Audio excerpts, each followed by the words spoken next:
यदि साथीहरु तपाई पनि कोरियामा हुनुहुन्छ र तपाई अनलाइन शपिङ मार्फत तपाईले कुनै पनि सामान चाहिँ कोरियामा मगाउनुहुन्छ भने त्यस्तो अवस्थामा तपाईले भन्सार जाँचको लागि तपाईले कस्टम क्लियरेन्स कोड अर्थात कोरियनमा भन्ने हो भने खेइन थोङवान खोयु फो नम्बर चाहिँ आवश्यक हुन्छ।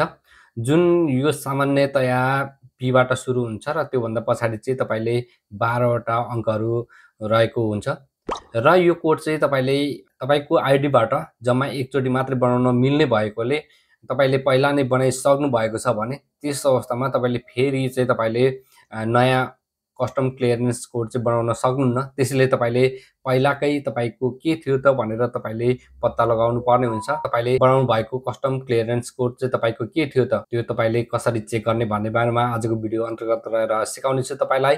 भिडियोलाई स्किप नगरी अन्तिमसम्म हेर्नु होला। भिडियोलाई सुरु गर्नुभन्दा पहिले एक लाइक गरिदिनु होला र युनिकुरा युट्युब च्यानललाई सब्स्क्राइब गर्नु भएको छैन भने सब्स्क्राइब गर्न भने नबिर्सनु होला। तपाईको मोबाइलमा भएको कुनै पनि ब्राउजर ओपन गर्नु होला। मैले ओपन गरे। यसरी ओपन गरिसकेपछि तपाईले सर्च बारमा टाइप गर्नुपर्ने हुन्छ कस्टम क्लियरेन्स कोरिया भनेर टाइप गरेर सर्च गर्नु होला। यस्तो प्रकारले तपाईले टाइप गरेर सर्च गरिसकेपछि सबैभन्दा फर्स्टमा देख्न सक्नुहुन्छ ख्वान्से छङ भनेर देख्न सक्नुहुन्छ र वेबसाइटको नाम www.custom.go.kr भनेर देख्न सक्नुहुन्छ। यसमा टच गर्नु होला यो वेबसाइटमा। यो वेबसाइटमा टच गरिसकेपछि तपाई अलिकति स्क्रोल डाउन गर्नु होला। स्क्रोल डाउन गरिसकेपछि यहाँ देख्न सक्नुहुन्छ पर्सनल कस्टम क्लियरेन्स कोड भनेर देख्न सक्नुहुन्छ। फेरि यसमा टच गर्नु होला। यसमा टच गरिसकेपछि तपाईले यहाँ चाहिँ दुईवटा अप्सन देख्न सक्नुहुन्छ र आजको भिडियोमा म चाहिँ यो भिडियोमा चाहिँ तपाईलाई आफ्नो कस्टम क्लियरेन्स कोड चाहिँ तपाईले पहिला नै बनाइसक्नु भएको छ र तपाईले बिर्सनु भयो भने कसरी चेक गर्ने भन्ने बारेमा सिकाउँदै छु। सो त्यसको लागि भने तपाईले यहाँ देख्न सक्नुहुन्छ छोहे भनेर देख्न सक्नुहुन्छ। यसमा टच गर्नु होला। सो यसमा टच गरिसकेपछि तपाईले सबैभन्दा पहिला चाहिँ यहाँ नजिक धेरैवटा अप्सनहरु देख्न सक्नुहुन्छ। म चाहिँ तपाईलाई आफ्नो मोबाइल नम्बरबाट कसरी चेक गर्ने भन्ने बारेमा सिकाउँदै छु। त्यसको लागि तपाईले यहाँ देख्न सक्नुहुन्छ युदे फोन इन्जुङ भनेर देख्न सक्नुहुन्छ। यसमा टच गर्नु होला।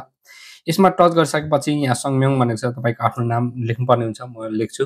यसरी लेखिसकेपछि त्यो भन्दा तलतिर यहाँ भनेको छ छुमिन थुङरोक बनु भनेको छ। तपाईले एलियन कार्ड नम्बर राख्नुपर्ने हुन्छ। सबैभन्दा पहिला चाहिँ तपाईले आफ्नो डेट अफ बर्थ राख्नु होला 6 डिजिटको जुन एलियन कार्ड अनुसार। त्यसपछि तपाईले आफ्नो एलियन कार्ड नम्बर राख्नुपर्ने हुन्छ। तपाईले आफ्नो एलियन कार्ड नम्बर राखिसकेपछि यहाँ नजिक क्याप्चा देख्न सक्नुहुन्छ। यो क्याप्चालाई चाहिँ जस्तै यहाँ फिलअप गरिदिनु होला। म फिलअप गरिदिन्छु। यसरी यहाँ आएको क्याप्चालाई फिलअप गरिसकेपछि यहाँ चाहिँ मैले टाइप गरिसके जस्ताको तस्तै।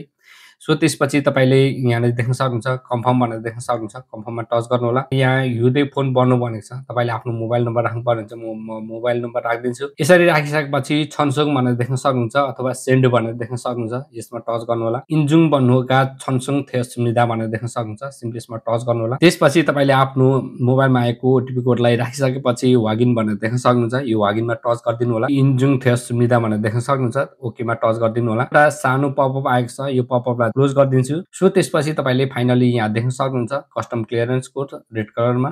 सो यस्तो प्रकारले तपाईले सजिलैसँग तपाईले पहिला नै क्रिएट गरिसक्नु भएको थियो र तपाईले बिर्सनु भयो भने कस्टम क्लियरेन्स कोड चाहिँ यस्तो प्रकारले तपाईले सजिलैसँग पाउन सक्नुहुनेछ अर्थात तपाईले पत्ता लगाउन सक्नुहुनेछ। सो आजको भिडियो तपाईलाई कस्तो लाग्यो? यदि तपाईलाई आजको भिडियो चाहिँ एकदमै हेल्पफुल भएको छ भने भिडियोलाई लाइक गरिदिनु होला। तपाईले युनिकुरा युट्युब च्यानललाई सब्स्क्राइब गर्नु भएको छैन भने सब्स्क्राइब गरिदिनु होला। साइडमा दुईवटा तपाईलाई काम लाग्ने युजफुल भिडियोहरु राख्दिएको छु। त्यो चेकआउट गर्न भने नबिर्सनु होला र आगामी दिनहरुमा तपाईलाई यस्तै युजफुल भिडियोको साथ उपस्थित हुने बाचा गर्दै आजको भिडियोबाट छुटिन्छौं। हस्त बाइ बाइ।